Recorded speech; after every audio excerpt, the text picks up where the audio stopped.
Jésus ne se laisse pas manipuler par tout cela.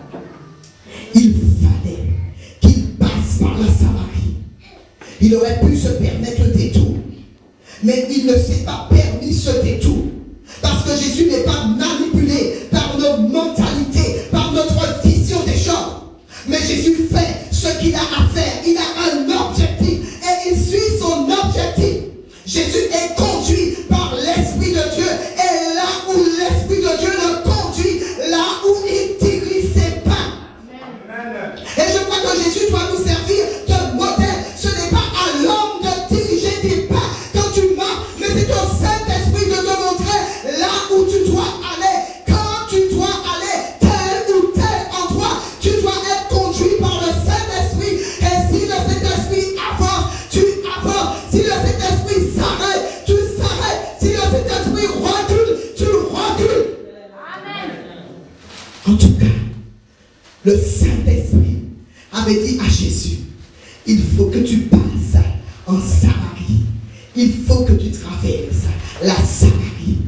Et la parole de Dieu nous dit que Jésus a traversé la Samarie sans se soucier de ce que pouvaient dire ou de ce que pouvaient penser les gens. La parole de Dieu nous déclare qui est aveugle comme mon serviteur, qui est sourd comme mon serviteur. Bien-aimé, lorsque tu te soucies de ce que pensent ou de ce que disent les gens, tu ne feras jamais la volonté de Dieu. Tu vas te conformer aux gens et tu vas passer à côté de la volonté de Dieu. Et c'est pour ça que tu dois avoir des visières et tu dois savoir te boucher les oreilles quand il le faut. Alléluia. C'est la vérité. On ne doit pas se laisser manipuler. On doit avoir un objectif. C'est faire la volonté de Dieu. Si tu veux plaire à Dieu, tu ne pourras plaire à tout le monde. Il faut que tu fasses un choix. Ou bien tu plais aux hommes, ou bien tu plais à Dieu. Mais moi, j'ai fait ce choix de plaire à Dieu contre vents et marées. Quel que soit ce que les gens peuvent dire ou penser de moi, Dieu m'a donné une ligne de conduite, une marche à suivre. Et je ferai les choses telles que le Seigneur me les a dictées. Il fallait qu'il passe par la Samarie. Alors Jésus est passé par la Samarie. Et comme il avait déjà fait un long trajet, la Bible nous dit qu'il était fatigué. N'oublions pas que si Jésus était le Fils de Dieu, il était pleinement homme. Donc la fatigue était son partage, comme tous les hommes. Et la Bible nous dit qu'il s'est arrêté sur le rebord du puits. Mais tout cela, ce n'était pas l'effet de hasard. Là, Dieu avait programmé une rencontre entre lui et la femme samaritaine. Il s'est assis là au bord du puits. Alléluia. La parole de Dieu nous déclare que Jésus s'est assis au bord du puits. Mais tout cela faisait partie du plan de Dieu.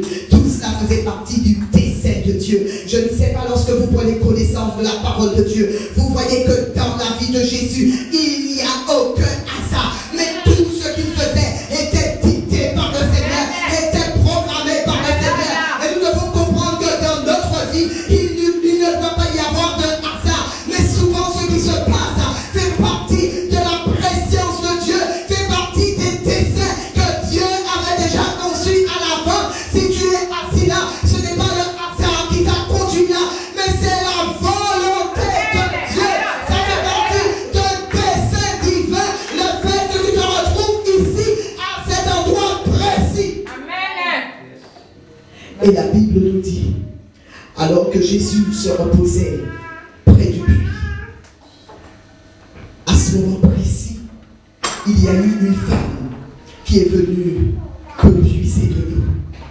Et cette femme ignorait ce qui allait passer, ce qui allait se passer ce jour-là.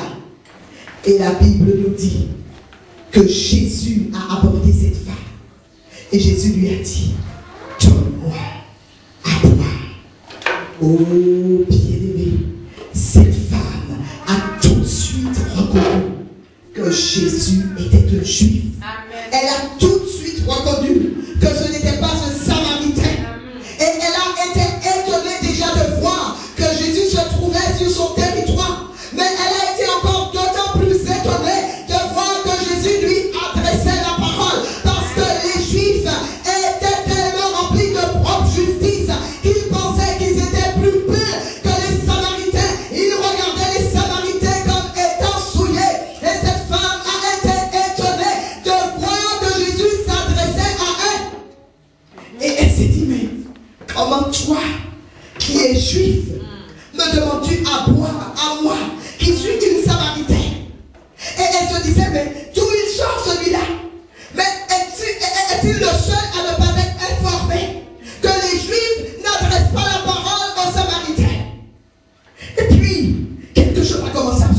dans son esprit.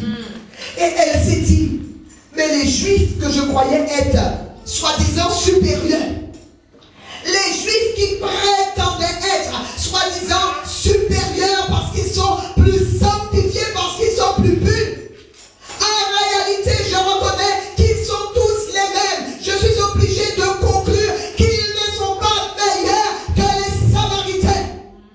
Bien-aimés, cette femme qui a entendu Jésus lui dire « Donne-moi à boire », elle ignorait qui elle avait en face d'elle. Elle ignorait que c'était le Messie. Elle ignorait que ce Juif n'était pas comme tous les communs des mortels. Elle ignorait que cet homme qui était assis en face d'elle était un homme exceptionnel.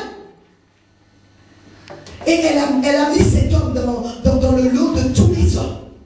Elle n'avait pas encore compris qui était en face d'elle.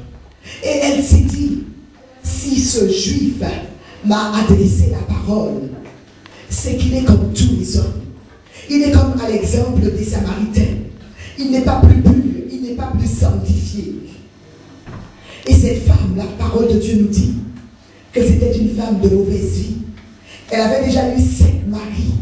Et elle était avec un 6e qui n'était pas son mari.